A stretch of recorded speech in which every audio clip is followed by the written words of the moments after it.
In a ballroom glittering with chandeliers, a single mother sits among billionaires who mock her as nothing more than a waitress. But Naomi Ellis isn't here for their approval. She's here for her daughter's next breath. As arrogant tycoon Charles Drake laughs her off, Naomi delivers a pitch born from survival, igniting the interest of the most powerful investor in the room. In one night, humiliation turns to triumph. Arrogance collapses into ruin, and a mother fighting for her child rewrites the rules of power. This is not just a startup story. It's a war of dignity versus dominance. The chandeliers glittered like captive stars above the Beverly Hills Four Seasons ballroom, casting golden light across marble floors and velvet drapes. The room smelled faintly of Bordeaux and polished silver, the kind of wealth you could taste before the first sip of wine. Every table gleamed with crystal glasses, every corner hummed with the polite laughter of billionaires who were used to the world bending in their direction. This was not just another dinner. It was a coronation of sorts, an annual gathering of the city's most powerful investors, where fortunes were whispered over foie gras and futures were decided between courses. Tonight, the spotlight was expected to shine on Charles Drake, the formidable CEO of Drake Nova. A man whose laugh was as booming as his ego, Charles had never met a room he couldn't dominate. His company's stock price was climbing, his influence stretched across industries, and tonight he was poised to announce another deal that would tighten his grip even further. He expected applause. He expected deference. He expected to be the center of gravity. But seated quietly near the edge of the U-shaped table was Naomi Ellis. She didn't look like anyone else in the room. While the men adjusted tailored suits and the women sparkled in couture gowns, Naomi wore a borrowed black dress that fit well enough but carried no label worth mentioning.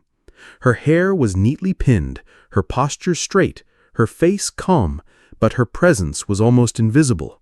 She was not here to dazzle. She was here to endure. Already, whispers had begun to ripple. Isn't that the waitress? Who invited her? Because some people in this room remembered her, not as a founder, not as a visionary, but as a waitress who once carried trays of wine to their table. And one of those people was Charles Drake.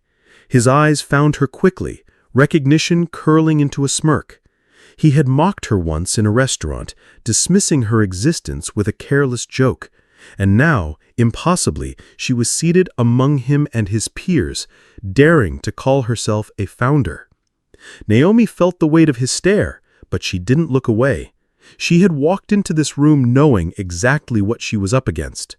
She wasn't here for approval. She wasn't here to fit in. She was here because Elliot Strauss, the elusive oracle of the West, had invited her personally.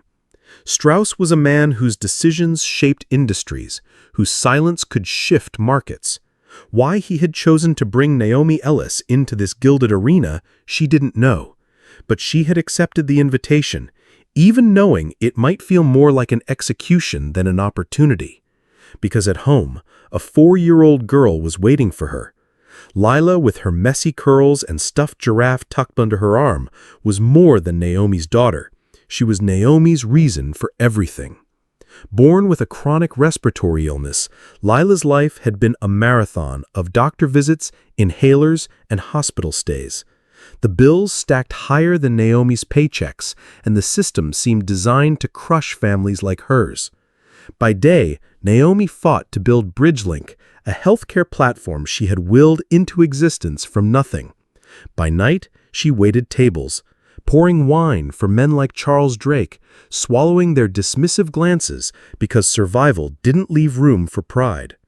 Both jobs were love, both were war.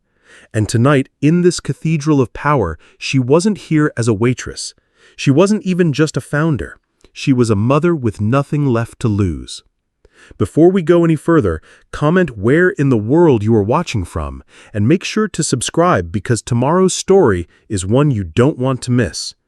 Naomi sat tall, hands resting calmly on the linen tablecloth, even as her heart pounded against her ribs. Around her, the music swelled, Laughter rose, and the hierarchy of the room seemed unshakable.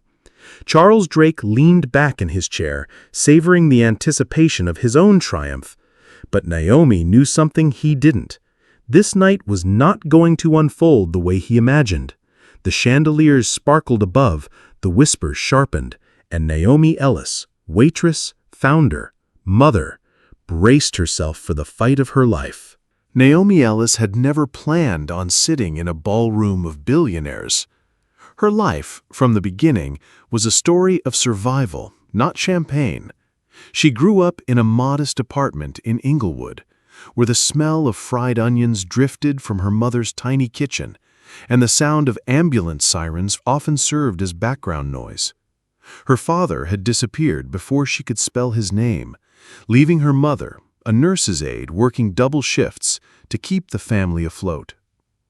By the time Naomi was 17, she had already mastered the art of making a single dollar stretch like elastic.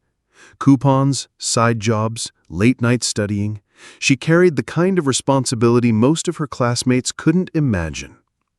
At 19, she balanced 2 jobs and community college. At 23, she became a mother. Lila was born on a warm spring evening, her tiny chest rising and falling with fragile rhythm. Naomi had never known love like that moment, fierce, overwhelming, terrifying. She promised her daughter a life better than her own. But within months, the diagnoses began. A chronic respiratory illness. Not lethal, at least not immediately, but relentless in its demands. Medication, therapies, emergency visits.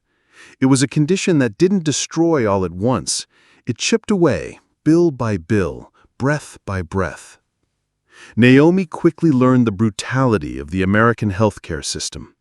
Insurance covered some, but never enough. Hospital statements arrived like thunderclaps. $1,800 for an inhaler, $4,500 for a hospital stay. Numbers so large they felt unreal, until they turned into eviction threats and overdue notices taped to her front door. So she worked. By day, Naomi took administrative shifts at medical offices, answering phones with a polite voice while calculating which bill she could delay. By night, she tied her apron, serving steak and Bordeaux to executives whose tips sometimes outweighed her rent. On weekends, she delivered groceries through an app, praying for generous customers. Every shift, every exhausted smile, every aching footstep translated into one more pill, one more treatment, one more night her daughter could breathe easier. But somewhere between exhaustion and despair, Naomi found something else: vision. She began to see the cracks in the system more clearly than most. Parents in hospital waiting rooms shared the same stories. Paperwork lost, appointments missed, insurance loopholes swallowing them whole. Naomi sat with them, notebook in hand, asking, what if there was a better way? What if families could actually navigate this labyrinth instead of being crushed by it? That idea became a seed. Naomi named it BridgeLink. At first, it was nothing more than a messy spreadsheet and a dream scribbled in the margins of her bills. She watched coding tutorials late at night, long after Lila fell asleep with her humidifier humming softly. She reached out to engineers she had once served coffee to, gathering scraps of advice. She shared her sketches with nurses and social workers, who admitted with weary eyes that yes, families desperately needed a tool like this. Within a year, she had cobbled together a prototype. It was clunky, the interface far from pretty, but it worked. Families could track appointments, connect with therapists, and even pool resources for discounts on medical supplies. Parents who once felt invisible began to find community through her app. Naomi's dream was no longer just her own. It was being carried by thousands. And yet the irony was sharp. By day, she introduced herself as the founder of a healthcare startup. By night, she still wiped down tables in a steakhouse where men like Charles Drake boasted about seed rounds over dessert. Sometimes, when she refilled a glass of Bordeaux, she caught fragments of conversation about billion-dollar valuations and laughed quietly to herself. I know that language. I belong in that conversation. But the world hadn't yet recognized her as one of them. Not yet. That was why tonight mattered so much. She wasn't just here for herself.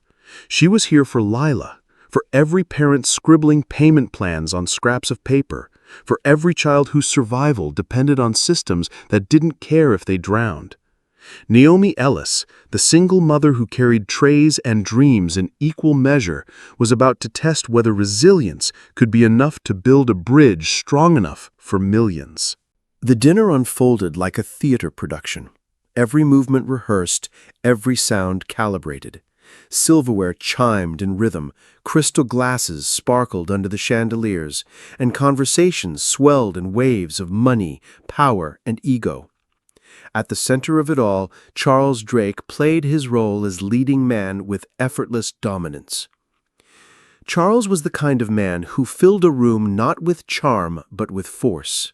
His salt and pepper hair was slicked back with precision, his custom suit framed broad shoulders, and his laugh, loud, dismissive, booming, seemed to silence the string quartet in the corner. People clustered around him like satellites orbiting a planet. Some hungered for approval, others for a signature on a check, but everyone, it seemed, deferred to him. Naomi, by contrast, sat at the far end of the U-shaped table, not quite in the shadows, but close enough to feel peripheral. She had been placed there deliberately, a seat far from the center of gravity. And for a while it worked. She was overlooked, dismissed, almost invisible. Almost. "Isn't that her?" whispered a woman across the table, adjusting the diamond bracelet on her wrist. Her husband squinted, tilting his head. "Yes, I think she waited on us once. Morton's? Or maybe Del Mar." The words were quiet but sharp enough to slice through Naomi's composure. Her stomach tightened, though her face remained still. A man in a navy suit chuckled, not even bothering to lower his voice. "So what is she doing here? Waitressing for billionaires one month, pitching to them the next? Bold." The laughter spread softly around their end of the table, a ripple of amusement at her expense. Naomi inhaled deeply, keeping her chin high, forcing herself to stare ahead as if the words hadn't landed. But across the room, Charles Drake had noticed. He set his wineglass down slowly, savoring the moment. Recognition flashed in his eyes, and the smirk followed, curling like smoke. Naomi Ellis, the waitress who had once brushed his sleeve with a tray, the one he had mocked casually to the delight of his entourage. And now here she was, seated among titans, pretending to belong. Charles thrived on hierarchy. For him, the world was divided cleanly, those who served and those who were served. The idea that Naomi might shift from one category to the other wasn't just amusing, it was offensive. He leaned toward the man beside him, his voice pitched just loud enough to carry. "Do you see her? The little waitress. Now she calls herself a founder." The table chuckled obediently, though some laughter sounded forced. Naomi felt the sting immediately, heat rushing to her cheeks. The weight of their eyes pressed down like stone, branding her as an imposter. She wanted to vanish, but she refused to lower her gaze. Instead, she looked past them, past Charles's smirk, toward Elliot Strauss at the far end of the table. Strauss didn't laugh. He didn't glance up. He stirred his water glass with a single fingertip, face unreadable. For Naomi, that silence was terrifying and strangely encouraging. The meal continued. Plates of filet mignon appearing, conversations bubbling around market forecasts and IPOs. Yet Charles wouldn't let go of his target. "She looks more comfortable carrying plates than carrying equity," he quipped at one point, drawing another ripple of chuckles. "Anyone with a laptop thinks they're a CEO these days," he added later, his tone dripping with disdain. Finally, with mock sincerity, Perhaps her business model is tips and sympathy. Each jab landed harder than the last. Naomi pressed her palms together under the table, her knuckles whitening. She thought of Leela's humidifier humming in the night, of ER visits where she counted the minutes, of rent notices stacked on the counter. Every insult here was nothing compared to that fight. Still, it burned. The whispers and snickers framed her as an intruder. The atmosphere of the ballroom, so glittering and polished, became suffocating. She wasn't naive. She had expected resistance tonight, but she hadn't realized Charles would relish tearing her down in front of an audience. At last, the master of ceremonies tapped a glass, calling for order. One by one, founders were invited to introduce their companies. Each speech was met with polite nods and scattered applause. Naomi's name was on the list, she knew, and when it was called, Charles's smirk widened like predators circling prey. This was what he had been waiting for. Naomi rose slowly, smoothing her borrowed dress, forcing her breath into steady rhythm. Her voice, when it came, would have to cut through not just skepticism, but outright contempt. And Charles Drake, predator in silk, leaned forward with a gleam in his eye. He was ready to pounce. The introductions moved around the long table, founder after founder standing to deliver their polished pitches. Buzzwords floated through the air: disruption, scalability, artificial intelligence. The audience nodded with rehearsed politeness, applause sounding more like background noise than genuine interest. Naomi listened carefully, noting the rhythm of their words, the way they leaned toward Charles Drake as though his approval mattered more than the room itself. She steadied her breathing, rehearsing the key points of her own pitch in her head. She wasn't here to dazzle. She was here to endure. And then fate delivered Charles his opening. A young waiter, no older than 19, passed behind him balancing a tray of wine glasses. His hands trembled under the weight, and one stem tilted precariously. A dark splash of Bordeaux spilled onto the white linen tablecloth. It was barely a stain, but Charles seized it like a gift. He leaned back in his chair, his voice booming across the table. "Careful there! Looks like we've got a crisis!" His eyes cut to Naomi, gleaming with cruelty. "Maybe Ms. Ellis can help. After all, this is her area of expertise." Laughter rippled across the room. Some guests chuckled politely. Others smirked openly. The young waiter froze, his face pale, his tray trembling harder now under the weight of shame. Naomi's pulse quickened. She knew exactly what Charles was doing, forcing her back into the role of servant, reminding the room of what she had been. Every instinct screamed at her to sit still, to ignore him, to avoid becoming his punchline. But then she saw the boy's face, wide-eyed, humiliated, one mistake away from losing the job he desperately needed. She recognized that look. She had lived that look. Naomi stood. The laughter faltered as heads turned. Gasps whispered across the table. With steady hands, she reached the boy's side, shifted the glasses into balance, and dabbed the stain with a folded napkin. Her movements were calm, practiced, the muscle memory of countless late shifts when her survival depended on precision. "There we go," she murmured to the boy, her voice soft but sure. His shoulders eased, gratitude flickering across his face. But Charles wasn't finished. He raised his glass, smirk widening. "See, some people never forget their true calling. A waitress at heart. Carrying trays suits her far better than carrying equity." This time the laughter was louder, sharper. Naomi could feel it clawing at her chest, trying to shove her back into the shadows. But instead of retreating, she straightened her spine and stayed on her feet. Her voice, when it came, was steady and clear enough for the entire ballroom to hear. "You're right, Mr. Drake. I haven't forgotten. I have worked as a waitress. I still do, sometimes, because work is work. Serving a table to pay for my daughter's medicine is just as honest as building a company to change lives. Both require discipline. Both require dignity, and neither is shameful. The laughter wavered, thinning into uneasy silence. A few guests shifted in their seats.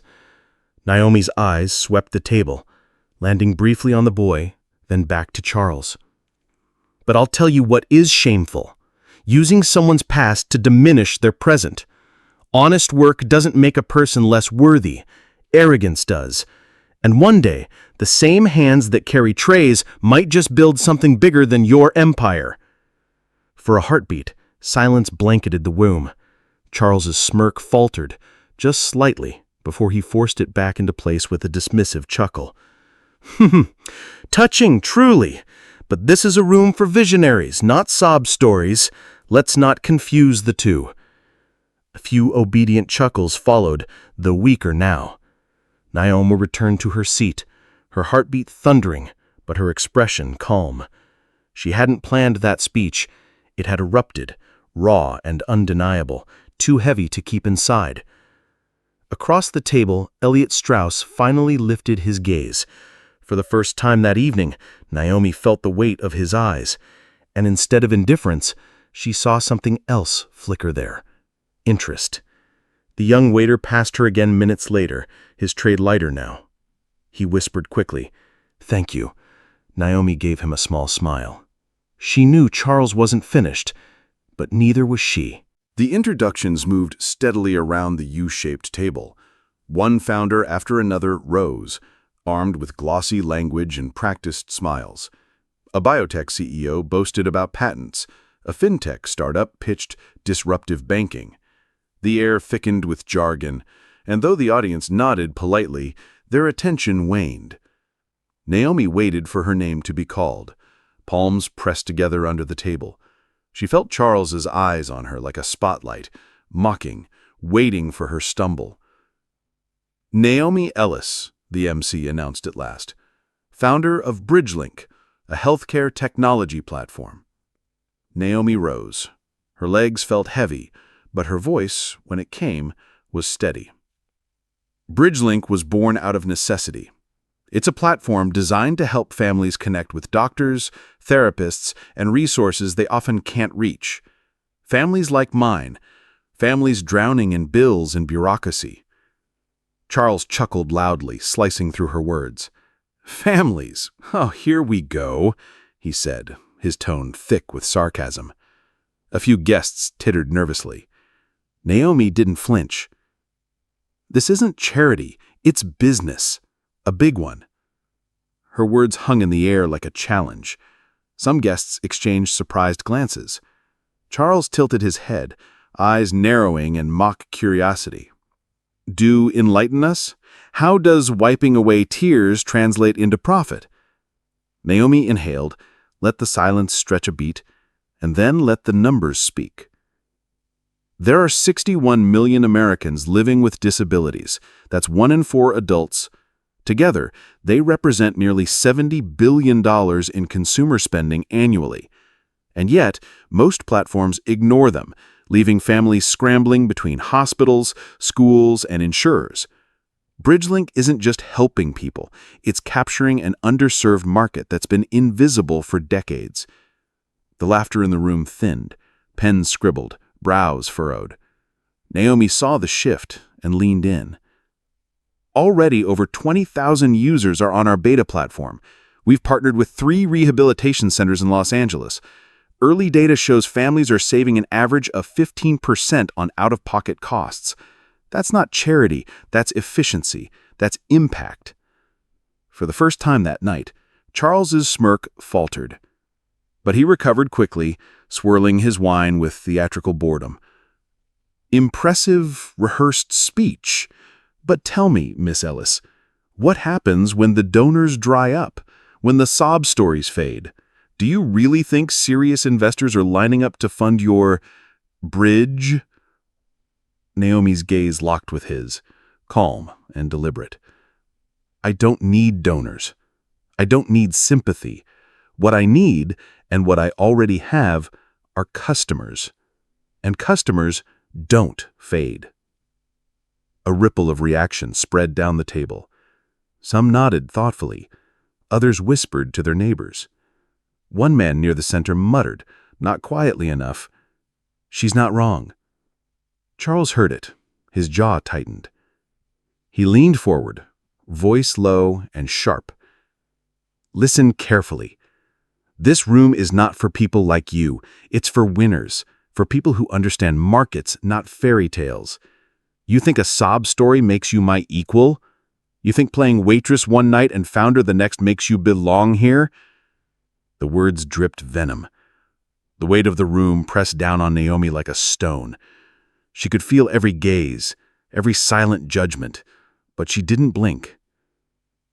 "I don't think I belong here," she said quietly.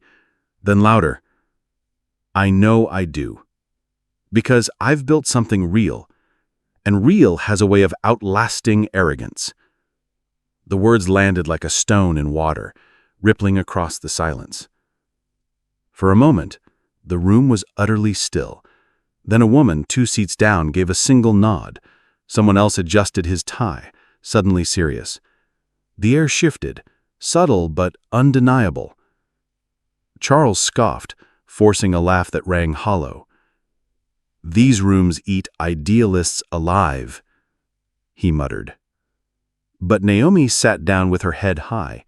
She hadn't won the room, not yet, but she had planted doubt, and that was enough. Across the table, Elliot Strauss finally set his glass down.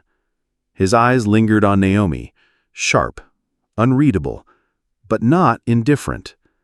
For the first time that evening, she felt it, the balance beginning to tilt. The air in the ballroom was different now. Forks scraped porcelain, glasses clinked, but the easy rhythm of laughter from earlier was gone. Naomi's words still lingered, like smoke that refused to clear. Some guests avoided her gaze, uncomfortable. Others studied her more closely, as if seeing her for the first time. Charles Drake noticed it too. He lounged back in his chair, swirling his Bordeaux with exaggerated calm, but his jaw was tighter than before. He had expected Naomi to fold, to shrink under the weight of ridicule. Instead, she had stood taller. And worse, the room had noticed. He needed to crush her momentum. He leaned forward, elbows on the linen cloth table, voice dripping with disdain. "Let's not confuse sentiment with substance.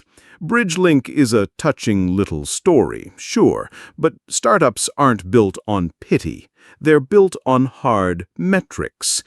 And with all due respect, I don't see any serious investor here ready to bankroll a charity app." The words hit the room like a whip crack. Some guests chuckled nervously, others shifted uncomfortably in their seats. Naomi felt the sting. But before she could respond, another sound broke the tension. It was quiet, almost imperceptible at first, the clearing of a throat. Elliot Strauss. For most of the evening, Strauss had been a ghost at the table, silent, watchful, sipping water while others drowned in wine and ego. His reputation preceded him, a man who listened more than he spoke, who let everyone else reveal themselves before revealing anything at all. Now, as he set his napkin down with deliberate care, the entire ballroom fell into silence. "Mr. Drake," he said, his voice calm, but carrying the weight of decades. "You've spoken at length tonight, perhaps too much."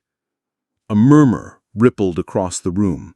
Charles stiffened. Excuse me?" Strauss's gaze was steady, sharp.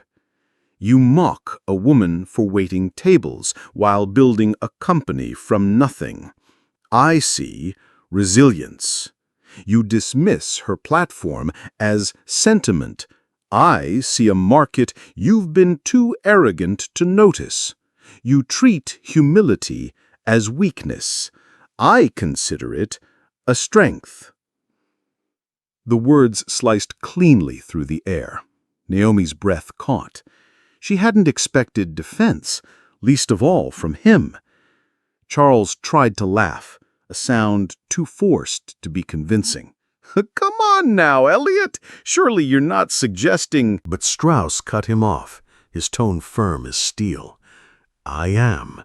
Tonight was meant to be a test of vision, of strength.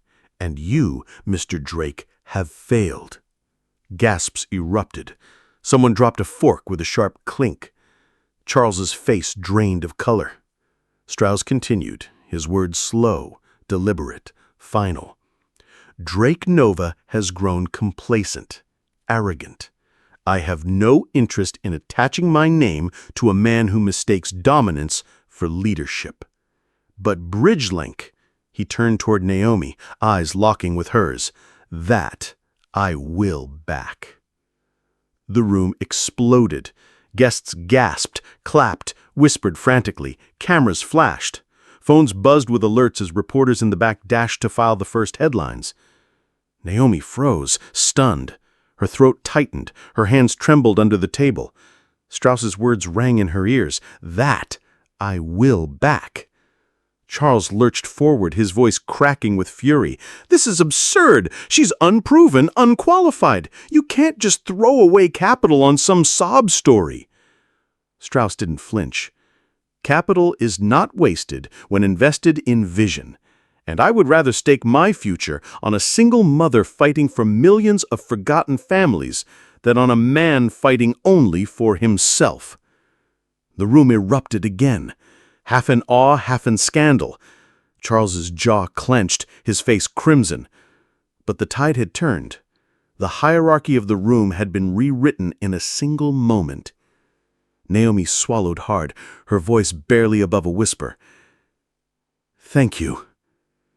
Strauss's gaze softened for the briefest instant. "Don't thank me. Build it. Prove me right." For the first time all night, in that ballroom of billionaires, Naomi felt something impossible. She wasn't just surviving. She was winning.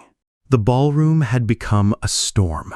What was meant to be a coronation for Charles Drake had turned into his public unraveling. Guests whispered furiously, phones buzzed with breaking news alerts, and reporters scribbled as if history itself were being rewritten in front of them. Charles's face burned crimson. He slammed his glass onto the table, the sound sharp as a gunshot. "This is insanity," he spat. "A woman with no pedigree, no board, no experience." But his words landed with no force. No one was listening. Their attention had already shifted, their gazes drifting past him toward Naomi Ellis, the woman he had tried to humiliate. Naomi remained seated, hands trembling beneath the tablecloth, heart pounding so hard she thought it might shake the crystal glasses. Strauss's endorsement still rang in her ears, too surreal to grasp. 5 million now, up to 50 million later. Numbers that once belonged to other people's lives, untouchable, distant, were suddenly hers. But the true collapse belonged to Charles. Within minutes, Twitter and financial news feeds erupted. Hashtags like #WaitressFounder and #DrakeDownfall began trending. Clips of Naomi's words, "Serving tables doesn't disqualify me from building them," spread like wildfire. Retweeted by celebrities, shared by activists, dissected by pundits. And then came the markets. By midnight, Drake Nova's stock began to slide. Investors, sensing weakness, dumped shares in waves. By morning, financial headlines screamed the fallout. Strauss snubs Drake, chooses underdog founder. Confidence in Drake Nova plummets. Charles's carefully cultivated image of dominance was cracking, live and in color. Inside Drake Nova's offices, panic spread. Board members exchanged frantic calls, demanding answers, questioning Charles's judgment. How could he have lost Strauss, the oracle of the West, in such spectacular fashion? How could he have let himself be baited into a public feud with a single mother?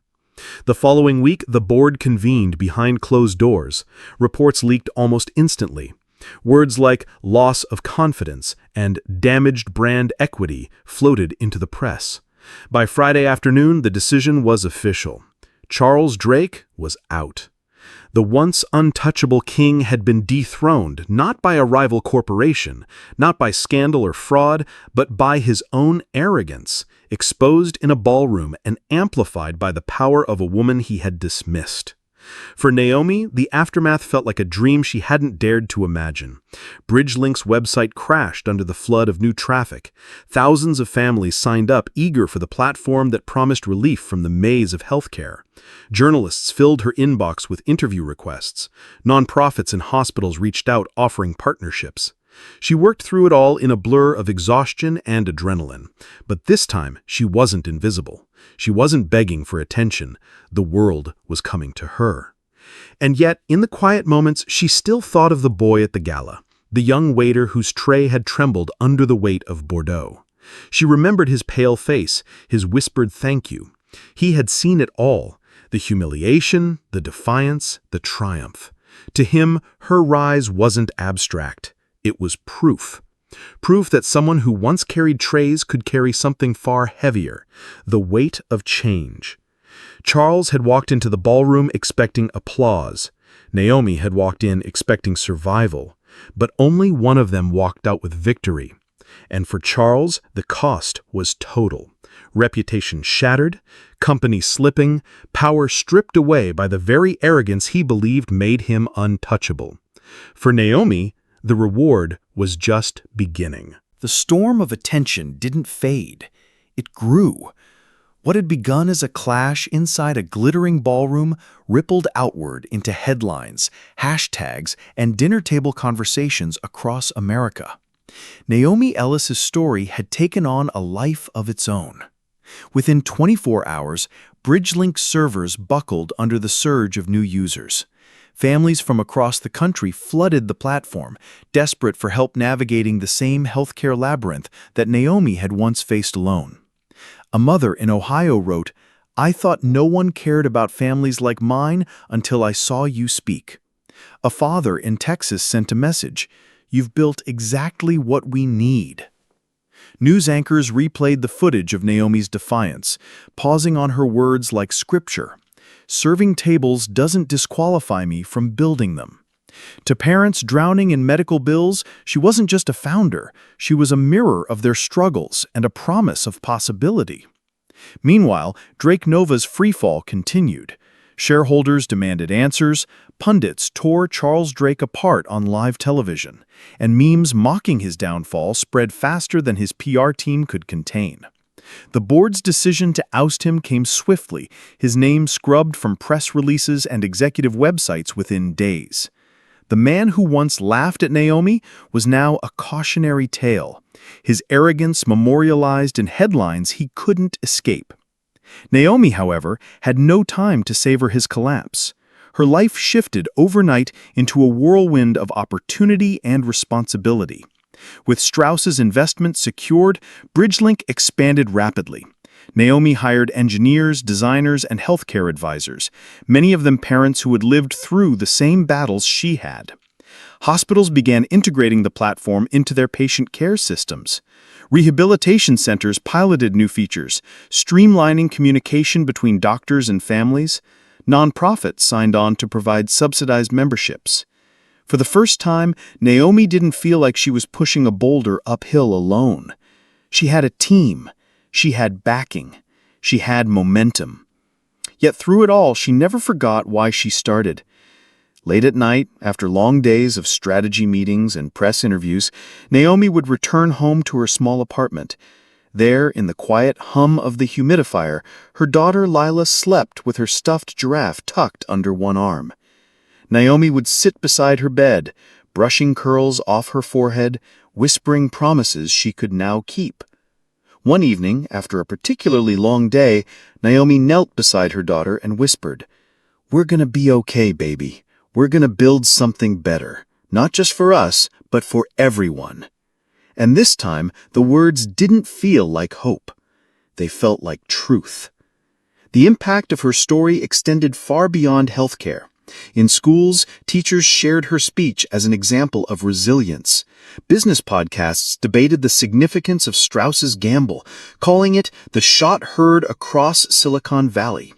Young entrepreneurs, especially women and single parents, flooded Naomi's inbox with their own stories of being underestimated. Naomi didn't see herself as a symbol, but she couldn't deny the weight of it. She carried it the way she had carried trays for years, with steady hands and unshakable purpose. Months later, BridgeLink hosted its first national conference. Naomi stood on stage before hundreds of families, healthcare workers, and investors. She looked out at the crowd, people who had once been invisible, now gathered in force, and felt something shift inside her. This wasn't just about technology. It was about recognition. It was about building a bridge strong enough to carry millions who had been left behind. Her closing words echoed across the auditorium, carried later across news broadcasts and social media feeds. Being underestimated doesn't make you weaker. It makes you stronger. Every tray I carried, every laugh I endured, every door slammed in my face, all of it led me here. And if my story proves anything, it's this. You don't need permission to build your bridge. You just need the courage to start. The applause was thunderous. Cameras flashed. Somewhere in the audience, Elliot Strauss watched quietly, a faint smile tugging at the corners of his mouth. He had made his bet, and Naomi was proving him right. Back home that night, Naomi found Lila waiting for her, wide awake despite the late hour. "Mommy," she whispered, her little voice hoarse from her condition, "are you famous now?" Naomi laughed softly, pulling her daughter close. "No, baby, I'm not famous. I'm just your mom. And that's the most important job I'll ever have." In the glow of the nightlight, Lila's small hand wrapped around her mother's, holding tight. Naomi felt the weight of all she had endured, the ridicule, the exhaustion, the battles, and realized something profound. She hadn't just won funding. She hadn't just silenced arrogance. She had proven that survival, when carried with dignity, could transform into something greater. She had built her bridge. And for the first time, Naomi Ellis believed what the world was finally starting to see. She belonged. In America, millions of families are crushed by a healthcare system that often feels rigged against them. Naomi lived that reality every day, working multiple jobs, facing judgment, and fighting for her daughter's next breath. Yet instead of giving in, she transformed her struggle into innovation. She didn't build BridgeLink out of privilege or convenience. She built it out of survival. And survival can be the strongest fuel for vision. Her clash with Charles Drake highlights an eternal truth. Arrogance blinds, but humility sharpens. Charles believed power was permanent, that wealth made him untouchable. Naomi proved that resilience and empathy can dismantle even the strongest walls of arrogance. The story also shows how quickly perception can shift in the age of social media. In a matter of hours, Naomi went from being laughed at to becoming a national inspiration. Charles went from untouchable to unemployable. That's the power of truth in the public eye. The lesson is clear. Your background doesn't disqualify you from greatness. Being underestimated can be your sharpest weapon. Every rejection, every insult, every laugh at your expense is proof that you're still standing. And sometimes, standing is all it takes to win. So the next time someone tells you that you don't belong, remember Naomi. And remember, bridges are built not from gold, but from grit. If Naomi's story inspired you, don't just leave quietly. Smash that like button, share this video with someone who needs to hear it, and of course, subscribe to Tona Ken, because we've got more powerful stories coming your way. But I also want to hear from you. Have you ever been underestimated, laughed at, or told you didn't belong? What did you do in that moment? Drop your story in the comments. Your words might just inspire someone else watching tonight. And if you think this was dramatic, wait until tomorrow's video. We're taking you inside another shocking showdown, one where the person everyone counted out delivered the most unexpected twist of all. Trust me, you won't want to miss it.